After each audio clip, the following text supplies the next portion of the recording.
vinyl community? Welcome to another video with the Record Spinner. In today's video, I'm going to be talking about the 70s Black Sabbath live album that never was. Given Black Sabbath's stature as being the godfathers of metal and being one of the most successful bands of the 1970s, they are also the part of a small minority amongst their contemporaries that never released a live album within their heyday that gave the artist either the big career break that was needed, capitalization on their success, solidified their reputation as a live act, or in more realistic terms, a stopgap or an alternative to a hits package.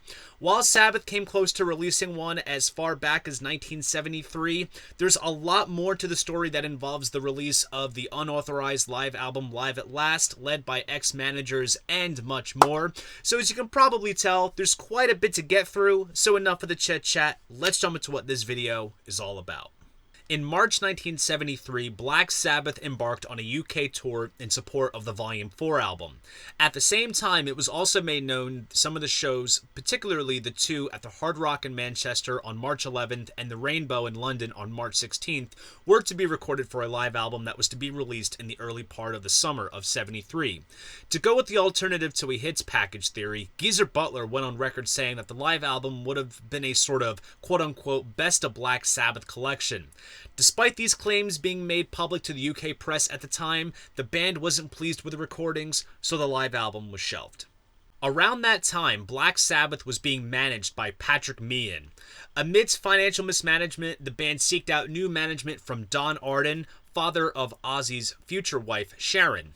While they were still legally and contractually bound to Meehan, this led to a long and costly legal battle that lasted from 1974 to 76.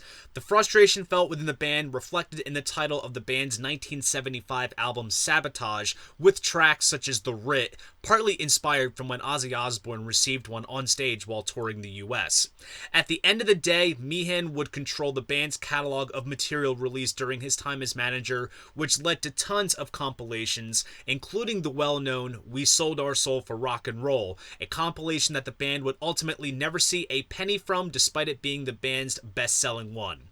In 1980, without the band's consent, Meehan arranged a reissue of Sabbath's catalog on the NEMS label, along with the release of a live album from the 1973 UK tour.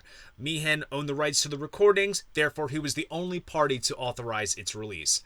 That album was Live at Last. So let's take a look at the track list. Side 1, Tomorrow's Dream, Sweet Leaf, Killing Yourself to Live, Cornucopia, Snowblind, Children of the Grave. Side 2, War Pigs, Wicked World, and Paranoid. It's worth pointing out that the tracks on Side 1 were recorded in Manchester and the tracks on Side 2 were recorded in London. All the songs listed are indeed what was performed in the setlist from the UK tour, so nothing was left out, but the album was resequenced differently compared to what the flow of the setlist was, which I will get into later on. It is worth mentioning that the brief guitar instrumental Embryo was played before Children of the Grave, and it's lumped in with that particular track. And of course, the Wicked World medley, which included guitar and drum solos, excerpts from other songs, and improvisations, was truncated a bit, and the version of Killing Yourself to Live, which would later be recorded on the album Sabbath Bloody Sabbath, is an early version with completely different lyrics. Now, it would have been interesting to see what would have happened if this live album came out when it was supposed to and include this song. Would it have been reworked for Sabbath Bloody Sabbath? We'll never know. It's one of those curious what-ifs. It is unknown whether the mix of this album was prepared back in 1973 or it was freshly mixed for release in 1980. Mixing sessions did take place after the UK tour was completed, and perhaps a mix was done that the band disapproved and that was the end of that, or it could have been freshly mixed when it was decided to release this album. This live recording is typical of the time, recorded via multi-track in a Rolling Stones mobile truck outside the venues, so it's not at all an amateur-type live recording, and the quality of it is solid to my ears. Whether it's down to that or the band's perception on their own performances on those given nights, it wasn't up to the standard for Sabbath to go about putting it out as their first live album. But even with that said and considered, live albums from the 1970s tended to be polished and fixed up in studios, so to have a live document as ragged and rough as what became Live at Last has its charm, and it would have easily stood out amongst other live albums of the time, such as Kiss Alive, Frampton Comes Alive, Humble Pie's Rockin' the Fillmore, amongst others. Black Sabbath felt that the recordings of the 73 UK tour were of a substandard bootleg, and that sentiment, I feel, can be seen with the artwork of Live at Last. The cover photo showing a satellite hovering over what appears to be a moon surface with the spacey type font bears no connection or relation to Sabbath's imagery, and it comes across as amateurish and the product of a simple cash grab. Even the back cover is atrocious, with the text being all in black and almost ineligible, and even down to the spelling of Ozzy's first name being Ossie, despite it being spelled that way on the gatefold of Black Sabbath's debut album, adds more to the amateur nature. At least effort was put into the center label of the original vinyl pressing by using the live band shot from the photo centerfold of Volume 4. At the time of its release, obviously Ozzy was out of the fold and the band brought in Ronnie James Dio and they released Heaven and Hell. With a record like Live at Last, the public ate it up since it was the sole live document of the original Sabbath lineup, and despite the band disowning it and labeling it as unofficial since it was simply overseen by just Patrick Meehan and not sanctioned by the band themselves, it did chart at number 5 in the UK charts, and between this album and the release of Ozzy Osbourne's Speak of the Devil, that right there is a whole other rabbit hole and can of worms, Sabbath felt more obliged to release a live album sanctioned themselves, which became Live Evil. While Sabbath basically disowned Live at Last, it still was a part of the band's catalog and was remastered a couple of times on CD throughout the 90s going into 2010. The recordings that comprise the album finally found their way on the Past Lives album in 2002.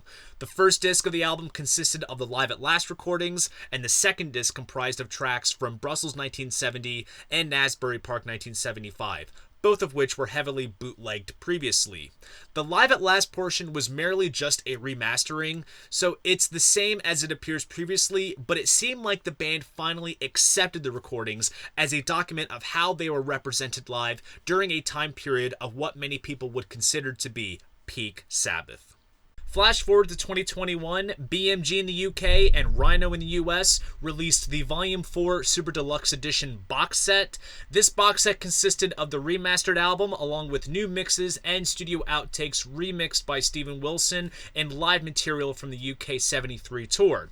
And you guessed it, these are the recordings that comprise the Live at Last album. But this time around, the multi-tracks have been dug up and the recordings were remixed by Richard Digby Smith, to which he worked some sonic wonders, as this is perhaps the best way to hear these recordings. The inclusion of these recordings in this Super Deluxe box set was the perfect opportunity to allow for a Black Sabbath live show from this time period to be presented as it was performed on the given night in the correct sequence of the tour set list, which went as follows. Side 1, Tomorrow's Dream, Sweet Leaf, War Pigs. Side 2, Snowblind, Killing Yourself to Live, Cornucopia. Side 3, Wicked World with excerpts of a guitar solo, Orchid, Into the Void, and Sometimes I'm Happy. Side 4, Supernaut with a drum solo, a reprise of Wicked World, Embryo, Children of the Grave, and Paranoid. So as you can tell, some songs got moved around on the album to allow for as much material as possible to fit onto a given side of vinyl, albeit with some edits, which I'll get into in a little bit. So of course in the box set, to keep intact the flow of the show, the recordings are spread across 2 LPs and 4 sides of vinyl. Now here is where it gets interesting. This isn't just a remix of the Live at Last album. There's actually some notable differences that make this version interesting to hear. The renditions of Tomorrow's Dream, Sweet Leaf, and Snowblind are from the London show instead of the ones from Manchester that we already knew. Now the differences aren't too radical performance-wise, but it's basically down to Ozzy's stage raps and vocal inflections that make it easy to point out the differences. Then there is the Wicked World medley. Now, like I mentioned previously, the Live at Last version is truncated a bit, clocking at 19 minutes, and this newly remixed version clocks in at 26 minutes, so it fully retains the edited bits that were once taken out. Now, in terms of the length between the two, the remixed version clocks at a total of 68 minutes, whereas Live at Last clocks at 56 minutes. So an additional 12 minutes worth of material was reinstated, whether it falls on edited bits being reinstated or more stage banter and tune-ups being part of the recording. So from a historical context, this remix version does have its leverage for giving its listeners a complete picture of Black Sabbath live during this time frame. Now, when I do these hypothetical what-if type videos, I always go the extra mile, and I often wonder if these albums came to life and what they would be titled and how they would look. So I put on my artist cap and got right to work. Now, I feel that the title Live at Last is maybe suited well for when it came out at the time, since there was no live release from the Ozzy era out there, and the live portion of the Volume 4 box set was titled Live in the UK 1973, which is kind of unimaginative. Add on the fact that while despite it being known in the press that Sabbath was prepping a live album, there was no title thrown around or any proofs of artwork, so we are really working from scratch. Now, as for the title, I decided to revisit some older Sabbath ground that goes back to the Volume 4 album, when it was originally going to be titled Snowblind, the name of one of the songs on the album about a certain substance that they were fond of at the time. Since the album was recorded in England, I decided to title this live album Snowblind in England. Now, since it's a live album, you gotta use some live photos for the artwork. The cover photo that I selected is one taken at the Birmingham Town Hall, which is the same show that the other photos of the Volume 4 artwork come from, with a sort of gothic typeface. The back cover features a collage of individual shots taken from the same show in black and white, along with the track list and various credits. The jacket could be a potential gatefold, which opens up with colorful shots of each of the band members. As for the track list, I feel that the Live at Last sequence does work well, since it does fit all the songs played onto two sides of vinyl, albeit with some switching of placements, and obviously the Wicked World medley would be truncated. But even with that said, the actual Live at Last clocks in at 56 minutes, so there's over 25 minutes worth of material on each side of vinyl. So that is quite a lot, but I digress. It was publicized as well that this live album would have been the band's first on the Vertigo label in their homeland of the UK. This was before they transitioned to WWA for Sabbath Bloody Sabbath, so it would of course come on the infamous Vertigo Swirl label in the UK. As for the US, Sabbath was signed to Warner Brothers, and by '73 they transitioned from the original Olive Green label to the Burbank Palm Tree label, and that's what it would have come on. So there you guys go, the 70s Black Sabbath live album that never was. What do you guys think if Sabbath released a live album in the 70s and the recordings truly came to fruition?